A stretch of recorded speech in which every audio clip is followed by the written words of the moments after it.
The Johnson family stages a car accident on a quiet suburban street. Mark pretends to be injured while Sarah takes photos of the staged scene. Emily and Josh add to the deception with exaggerated expressions of distress. The family meticulously documents the staged accident, ensuring every detail is captured. The Johnson family's scheme unfolds under the unsuspecting gaze of the neighborhood. The Johnsons celebrate their successful scam. The Johnsons recount the details of their con, their laughter echoing through the room. Each member examines the earnings, their eyes gleaming with avarice. They review their earnings and plan their next target, revealing their cold and calculating nature. The Johnson family plans their next target. The Johnsons set their sights on Alex in the grocery store parking lot.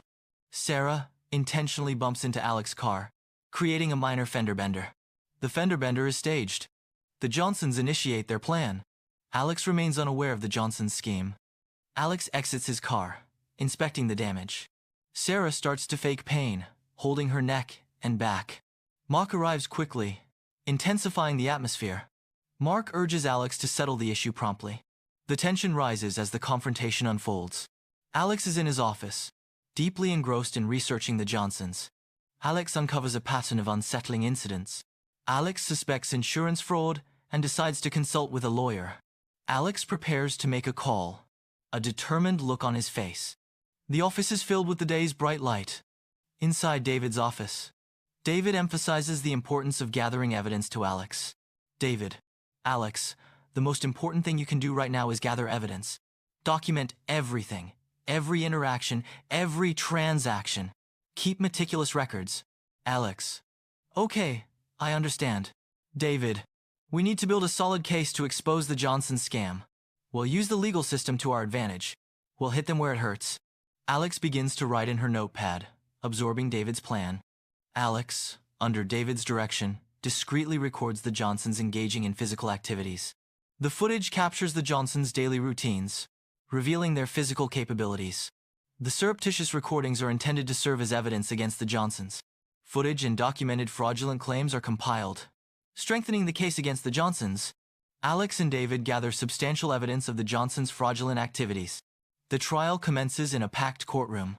The Johnsons begin to present their case, highlighting their alleged injuries and emotional suffering. Sarah. Sarah gives a tearful testimony, attempting to sway the jury's sympathy. On the jury, as they listen to the testimony, the defense observes, preparing their counter-arguments. David begins his cross-examination, challenging the Johnsons' testimonies. Inconsistencies in the Johnsons' testimonies are exposed. Surveillance footage is presented, disproving the Johnsons' claims. The Johnsons' lies begin to unravel under the weight of the evidence. The courtroom atmosphere intensifies as the truth emerges. Inside the courtroom, Alex calmly recounts the events of the staged accident. Alex's testimony reveals the deception behind the Johnsons' claims. The Johnsons' nervous behavior becomes more apparent as Alex speaks. The courtroom observes as the truth unfolds.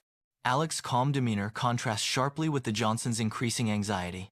Inside the courtroom, David begins to present critical evidence. David presents police reports detailing the Johnsons' fraudulent activities. Insurance claim documents reveal a pattern of deceit. The jury is visibly shocked by the extent of the Johnson scam. The judge reacts to the presented evidence with visible shock. Inside the courtroom, Mark stands to defend his family. Mark's defense begins to falter as his agitation increases. Mark's defensiveness undermines his family's credibility. The courtroom observes Mark's struggle. Mark's defense weakens. Inside the courtroom, Emily and Josh stand nervously at the witness stand. The weight of their fabricated story presses down on them. David begins his intense questioning. Subtle cracks begin to appear in their carefully constructed deception. The tension in the courtroom thickens as the truth threatens to surface. Inside the tense courtroom, an insurance adjuster fidgets on the stand. Insurance adjuster. Yes, we had flagged the Johnsons for potentially suspicious activity regarding their claims. The insurance adjuster elaborates on the claims process. Insurance adjuster. However, I must reiterate, we did not have sufficient evidence to deny their claims based on that suspicion. The courtroom listens intently as the adjuster explains the lack of concrete evidence. David delivers a compelling closing argument. David emphasizes the Johnsons' deliberate attempt to defraud innocent people. The jury begins deliberations. Empty courtroom after the jury retires. David sits alone, awaiting the verdict. The jury gathers in the deliberation room, reviewing evidence. They review the surveillance footage and the inconsistencies in their testimonies. Jurors exchange glances, grappling with the weight of their decision. On a juror's pensive face as they consider the evidence. The jury room. A crucible of deliberation and judgment. The jury returns to the courtroom, their expressions grave. The foreman announces the verdict. Guilty on all counts. The Johnsons are stunned by the verdict. A wave of devastation washes over the Johnsons. The judge pronounces their sentence with a stern expression. The judge delivers the verdict in a tense courtroom setting. Judge. Mark and Sarah. You are hereby sentenced to imprisonment for fraud and conspiracy.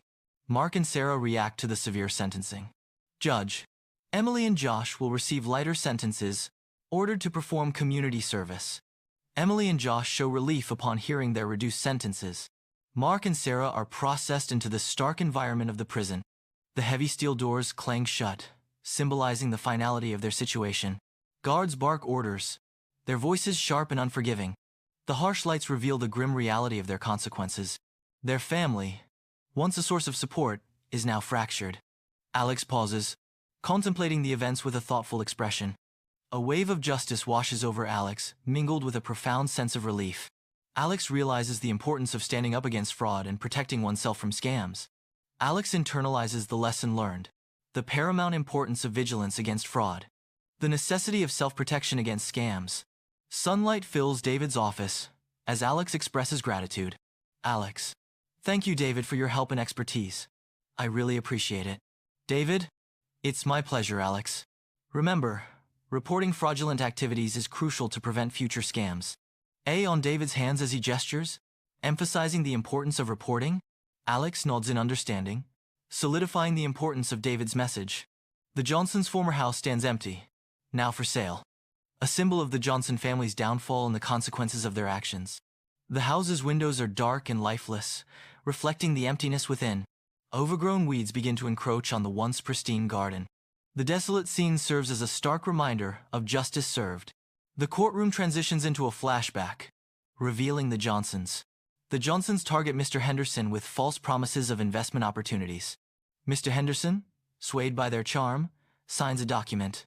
The Johnsons exchange a knowing glance, their con successful. The flashback reveals their pattern of deceit, setting the stage for their encounter with Alex. Inside Alex's office, sunlight filters through the blinds onto a cluttered desk. Alex sits hunched over, a flicker of determination hardening their features. Initially hesitant, a flicker of determination hardens their features. Inside the Johnson house, Frank and Mary celebrate their latest con with cheap champagne. Frank and Mary's laughter fills the room, a hollow sound amidst the spoils of their con.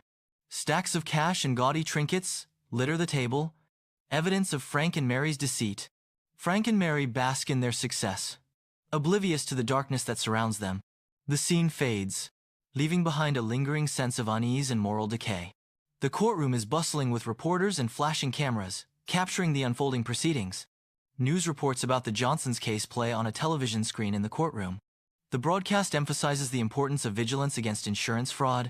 The broadcast urges viewers to report any suspicious activities to the authorities. The courtroom observes the news report, highlighting the societal implications of the Johnsons' case. Emily and Josh meet their parents in the sterile prison visiting room.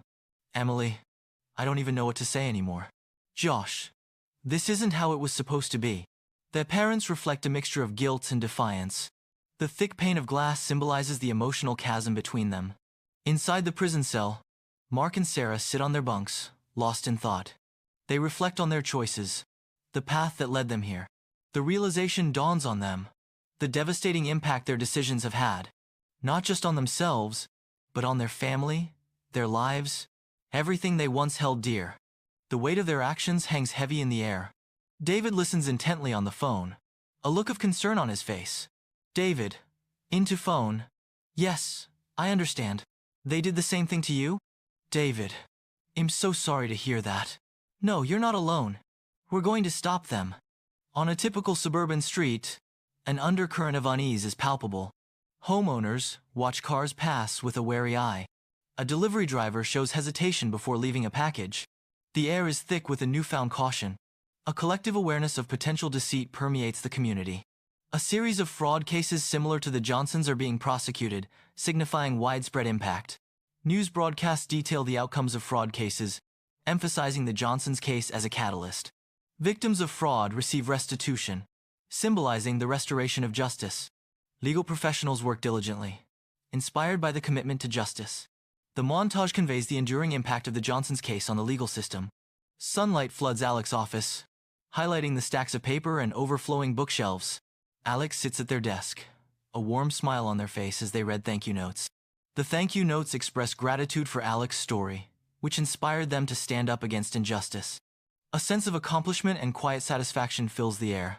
The sunlight gently illuminates the office, creating a peaceful ambiance. Alex walks down a peaceful suburban street. Alex reflects on their positive impact on the community. A sense of purpose guides Alex's steps. The ordinary street now carries a deeper meaning. Alex continues forward, inspired by the difference they've made. Mark and Sarah participate in a prison rehabilitation program alongside other inmates. The inmates engage with the counselor, a glimmer of hope in their eyes. Mark and Sarah share a look of understanding, finding solace in the program. The rehabilitation program offers a path towards redemption and a better future. Inmates find strength and motivation through collective support and guidance. Emily and Josh start their volunteer work, hoping to atone for their past. They begin by picking up litter, a small step towards making amends. Emily carefully tends to a flower bed, showing a gentle side. Josh helps an elderly neighbor with her groceries, offering a helping hand. As the day ends, they reflect on their efforts, hopeful for the future. A serene sunset symbolizes hope for a better future. The sun slowly dips below the horizon. The last rays of light fade away. A subtle transition to twilight. The darkness gives way to the promise of dawn.